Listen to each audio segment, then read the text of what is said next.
fan question that somebody had, because for anyone who's not familiar, you had one in, what was it, 14, 15, and 16? And then 2012, 14, 15, 16. Yep. Yeah. And then your dad beat you in 2017. And then you had gotten second place. You couldn't soften that at all, could you? No, I'm sorry. Your dad, your dad just barely muscled it out. You must have overslept at one of the checkpoints or had a bad break. Some excuse. There's got to be an excuse, right?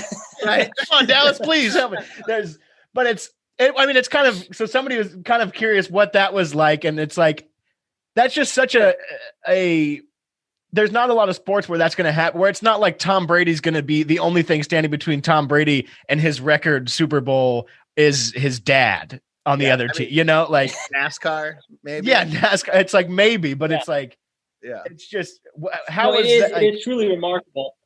So 2 things that come into play with that. One is, so I won in 2012 and became the youngest person to ever win the Iditarod. Incidentally, the person who previously held that record was the same Rick Swenson, the other 5-time champion. Right. So Rick Swenson was the youngest winner ever at 26 and change. I won it. I turned 25 the day before the race started, and I became the youngest person to win the Iditarod. The very next year, 2013, my dad broke the record for the oldest person to ever win the Iditarod at 53 or 54 years old, something like that.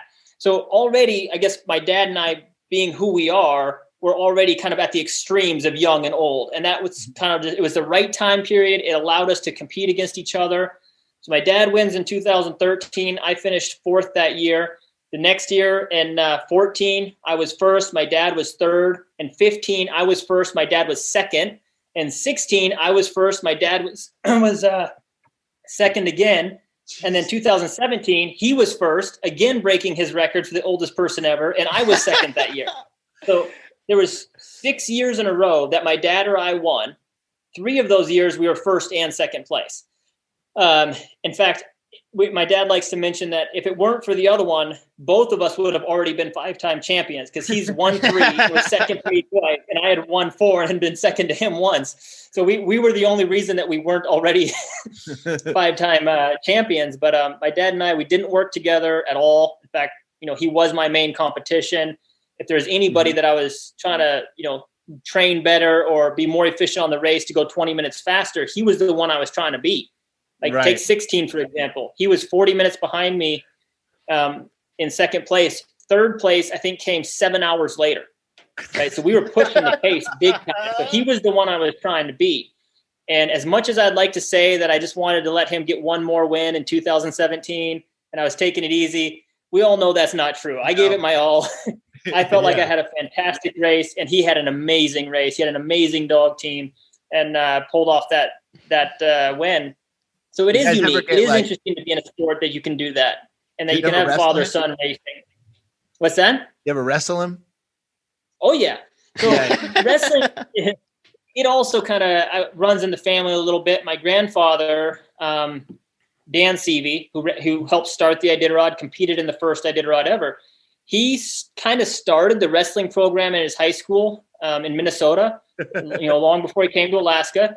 I believe he just found like a wrestling book, and he was able to get the football coach to coach wrestling, and he knew nothing about wrestling, but it's like, all right, I'll get you in shape. You guys take it from there. My grandpa, true story, my grandmother and my grandpa met when my grandpa was a prize fighter at the circus or at the fair, like, take any challengers, come up here and fight this guy.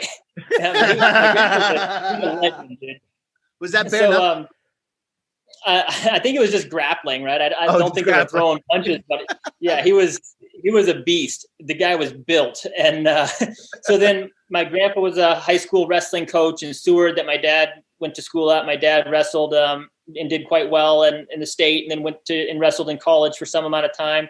So my dad's kind of the one that got me into wrestling, and he took a lot of pride and was very invested in helping me become a better wrestler. And he was super supportive. So we've had a great relationship through the wrestling thing. We were traveling all over the world together, to Lithuania, to Bulgaria, and all over the U.S. to tournaments. And then it was kind of odd to be competing against him in the Iditarod. I almost felt like it was cheating because I knew him so well.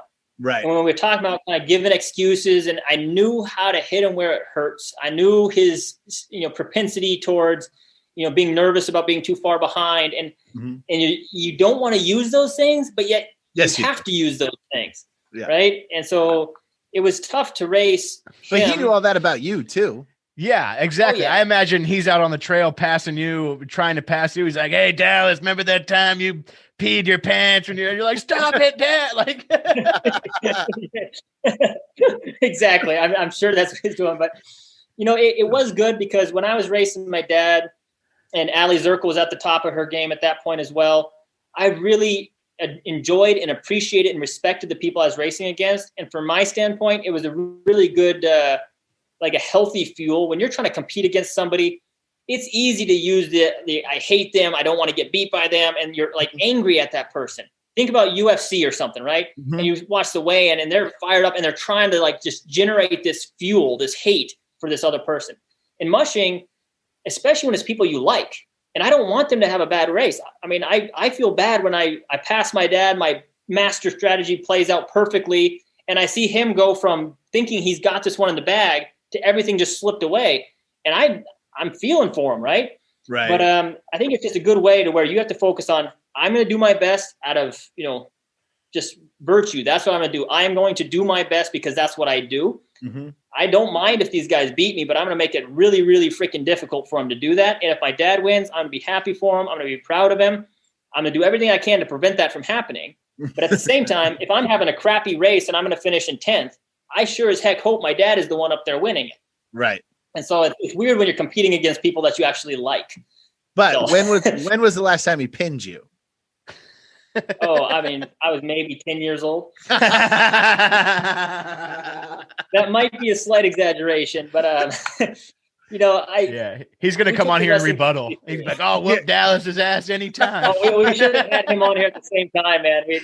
We've always had a pretty good banter back and forth. We're always talking crap to each other. We can do that because we know it's out of love. We both appreciate each other and both have a lot of respect for each other. And so that allows us to just be absolutely brutal to each other when we're talking shit. Wasn't your grandfather in the 2017 race? Did I read that? He was in the 2012 race, was his last Iditarod. So the first one that I won was his last Iditarod. He's talking about doing it again. He's in his 80s now. Oh, yeah. But he's still, the guy is insane. He's still incredibly fit and healthy. He still has a handful of dogs that he just mushes recreationally. And it's incredible the stuff he still does with dogs. Like the trails he goes on are brutally tough. And he just acts like he always has. He's not getting older. Wow. And where does he live? He lives primarily in Seward, which is on kind of south central Alaska. It's a coastal town. So they don't have great winters there. They get a lot of wet, kind of heavy wet snow, a lot of rain. There's not a lot of trails to work on because it's kind of fjords and steep mountains. So he actually has a cabin here at my place that he comes up to and spends a lot of time training his dogs here in the wintertime. But primarily he lives in Seward. Wow. Can you imagine being 80 years old and going to commute to dog race? That's wild. Dude, I would or running an extreme event at that age. It's crazy. Yeah. That would be the best movie of all time is if you and your dad were first and second, and then your grandpa just blazes past both of you with his old wily dogs and his old school tactics. Yeah.